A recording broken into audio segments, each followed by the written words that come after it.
Meron pong dinala dito sa atin mga bro na isang Rosy Gala na naman ulit ano. So ang problema nito, maingay ang makina tapos nawala ng kuryente kaya tinulak na lang dito sa atin.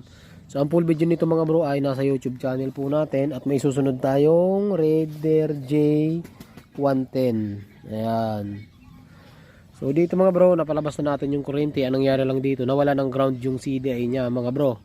So sabi ko nga sa inyo, napakahalaga yung maalam kayo sa kaunting wirings, yung function ng CDI bago kayo mag-suggest or bago kayo magpalit ng mga pyesa. Siguraduhin yung yun talaga ang sira para hindi magastusan yung may-ari, no? Nagaya niyan, plano sana nilang bumili ng CDI na bago dahil nga nawala ng kuryente. Yun naman pala ang problema is isang wire lang.